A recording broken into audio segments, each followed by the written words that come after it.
Charlotte Bergslien, Autistic and ADHD content creator, presenting on autism, mental health, and the power of online advocacy. Charlotte Bergslien is a Norwegian content creator and mental health advocate who leverages her online platform to foster community among those on the autism and ADHD spectrums. Self-proclaimed the Spectrum Girl, Charlotte opens up about the daily challenges facing neurodivergent women. Charlotte is known for her honesty, humor, and authenticity. Through bright, short-form digital storytelling, she shares her experiences with vulnerability and warmth. At 38, she made the courageous decision to devote her life to advocacy, using her voice to show that there is power in openness and community. Charlotte Bergslien, créatrice de contenu autisme et TDAH.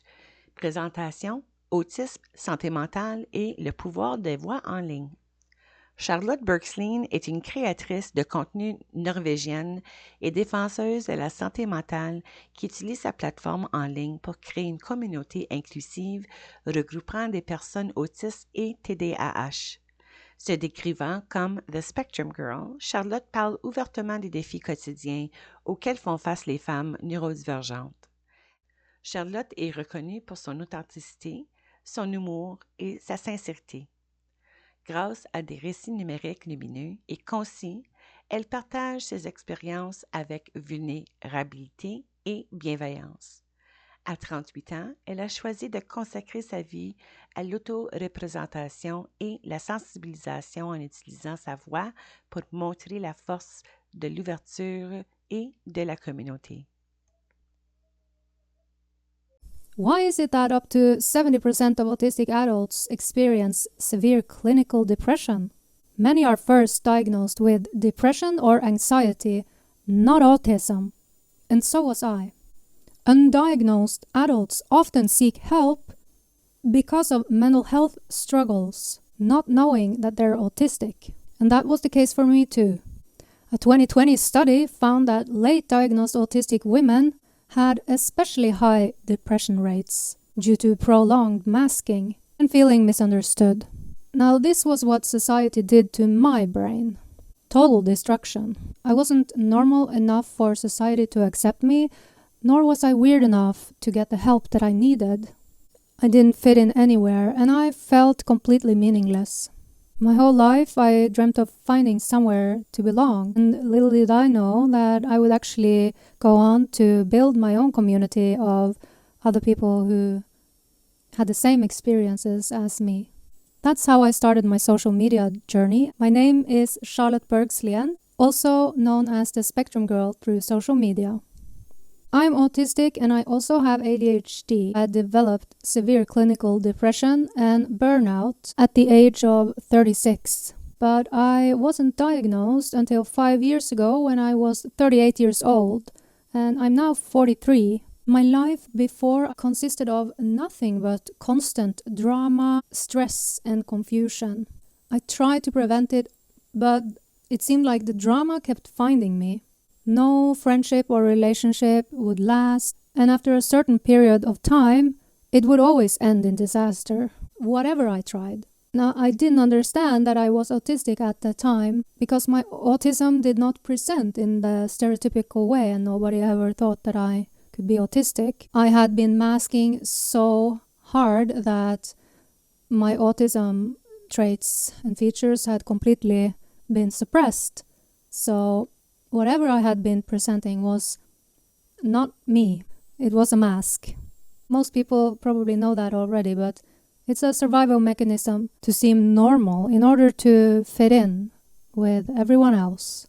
And of course I did that to protect myself from being targeted and from being bullied for being different, because I was different. One day I walked into the doctor's office and said, "I'm going to kill myself if I have to go back to work." The doctor said, "Well then, we have to make sure you don't go back to work." I was bedridden for the first 2 years after that, and I went to therapy. When I was little, I wanted to read the encyclopedias and watch National Geographic documentaries. I wanted to to read my mother's medical encyclopedias when she was studying to become a nurse. I did not want to play with the Barbies. And also when the other kids outside were playing, I wanted to try the digging machine that the boys were playing with, like building things. But I was embarrassed to stick out, and I would just watch. Actually, I would like one right now. And I had a microscope for a little while, and I really enjoyed that microscope. While all the other girls were playing with dolls, I didn't understand anything about that doll fascination, but I would force myself to go along with it. Because I did notice that I was the only one that didn't really seem to care so much about it. So from an early age, I could tell that I was different. That really does something to a young developing mind. And it's not really any wonder that you start to mask, forcing your own natural personality to be whatever everyone else wants it to be will over time make you sick. Like physically ill, because it's a lot of work. Masking it takes all of the energy that you have.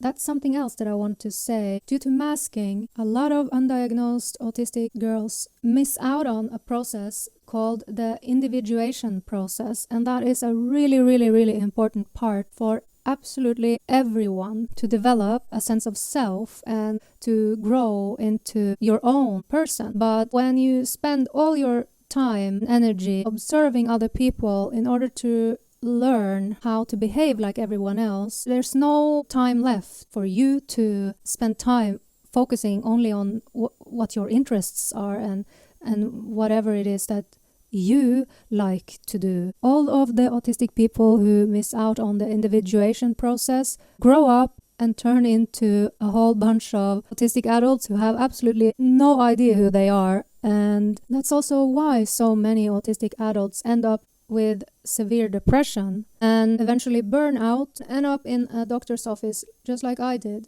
There's so many of us that just one day feel like life isn't really worth it because we've missed out on the whole point. The whole point is to enjoy it somewhat on your own terms, and many autistic people never do that. They always just do it on everyone else's terms. So when you one day in your adulthood get the feeling that this is not how things are supposed to be, and you are forcing yourself to just go along with things that you're so uncomfortable with, like sensory issues, and you just keep suppressing all of your reactions to sensory overload, and you just keep ignoring your natural instincts to want to have clear communication and so many other things. And one day I just had enough. Just a big bang. That happens to so many. It's quite ironic, isn't it, that society tells you to be yourself, and then when you do, then they tell you that you shouldn't do that. It's just very confusing. I can't even begin to tell you how many times I have met people who told me that you should really just be yourself. And then I'm trying to be myself. Not long after, there's big drama. People did not like me being myself because I did something or said something that was uncomfortable, that hurt people's feelings. No matter what I say or do, people somehow, they hear something that I never said or intended, and they just put their own opinions and intentions that they were already looking for. That's called confirmation bias. When someone has already made up their mind about someone, that is what has happened in my life way too much. And that contributes to depression, obviously. In the long run, it is traumatizing because when people almost deliberately go out of their way to misinterpret everything that you say, it starts snowballing like rumors and stuff about you.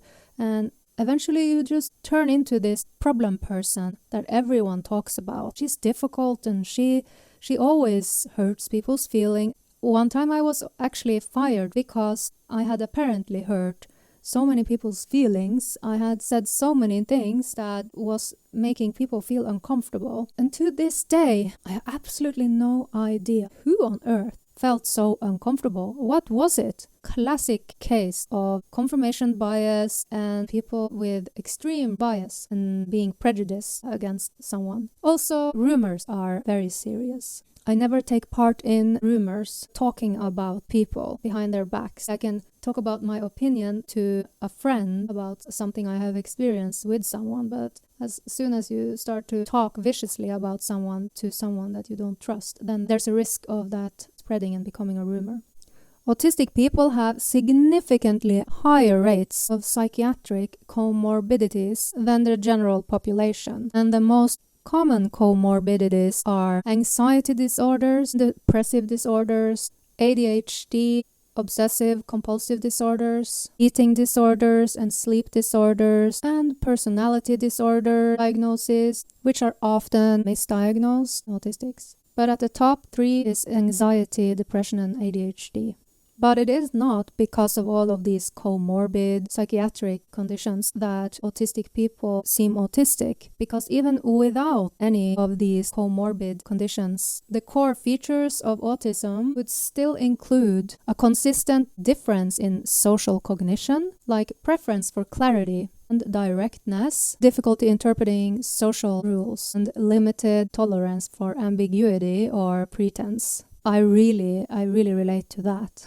Then there's the perceptual intensity, like sensory experiences. Those come with autism, no matter what. Sensory experiences are stronger in autistic people. They're richer and more precise than average. For example, noise, light, or texture might be overwhelming, not necessarily distressing unless you are forced to surround yourself with it. There's the focused interest, the need for predictability, and our different emotional regulation profiles. So without all of the conditions that often come with autism, you would not necessarily see chronic hypervigilance, for example, or self-doubt or depressive flattening that come from living in environments that constantly misinterpret or punish autistic traits. So autism without any comorbid conditions is still a difference in the neurocognitive architecture.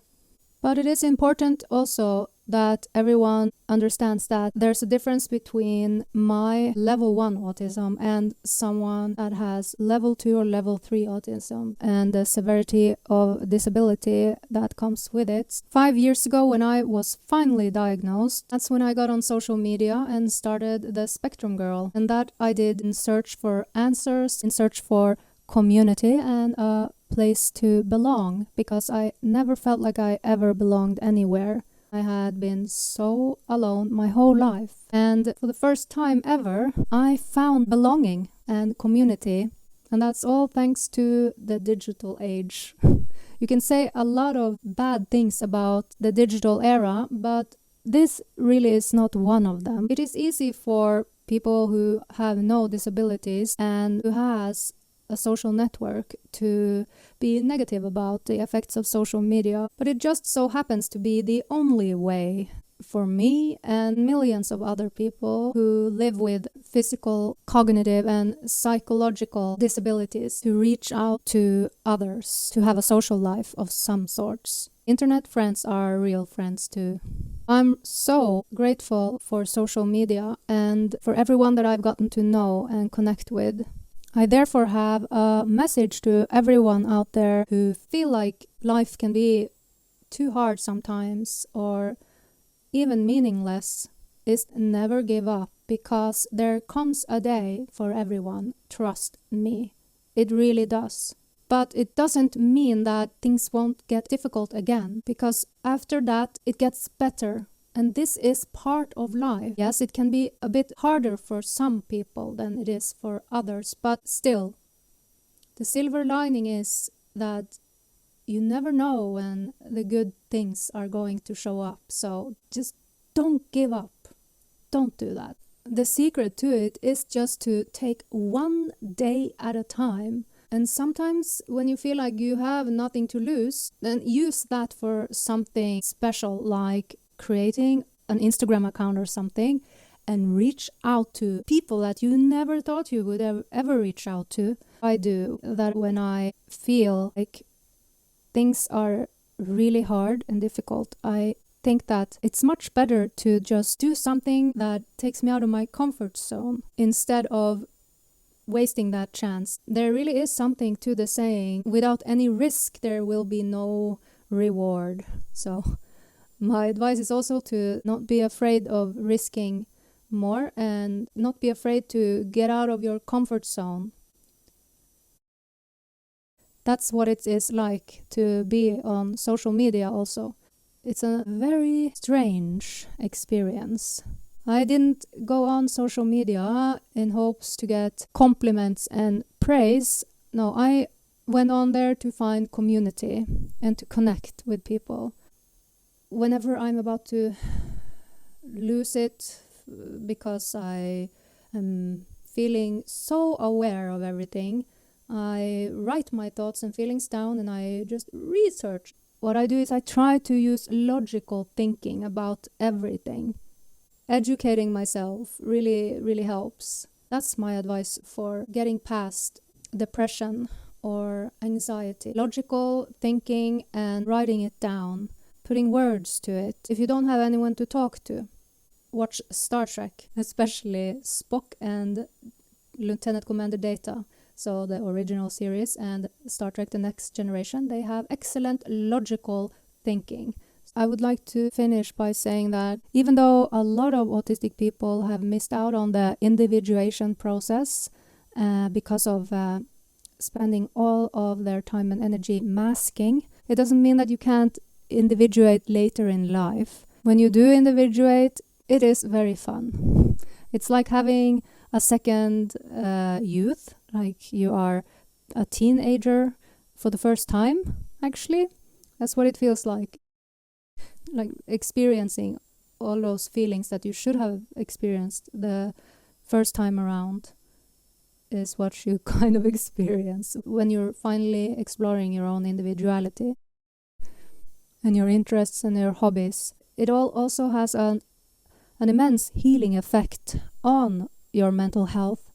If you have any mental health problems like depression or anxiety or executive dysfunction because of ADHD or obsessive compulsive disorder or etc., the individuation process that may not have been there in the early years for many autistic people because of the masking, when it does come later in life, all of it does contribute to mending a lot of what was broken. And you finally get to explore all of your curiosity and be your own natural self without suppressing your autistic features. Just to be able to say, oh, that is just too loud for me. And learning to set boundaries is very fulfilling, and it does something to damaged mental health. Obviously, there's no quick fix, but small steps and one day at a time. Also, there can be 1 step forward and then 2 steps back, but then 3 steps forward. So just never give up. Just never do that. Never do that. And always remain hopeful. I need to take my own advice also, because it isn't that easy, but it's worth it, because when the good things happen, you're just so happy that you're still there for it. All right. Take care of your mental health by individuating, exploring who you are, what your interests are, and what your boundaries are. See what happens. And I would like to say to the weirdos, know this: you're an inspiration. Without you, we would never see innovation. That's from my poem, An Ode to the Weirdos. I'm taking back the word weirdos. Nobody's going to use that as a bad word against me ever again. My lucky word. I'm Charlotte Bergslien, the Spectrum Girl. Thank you for listening.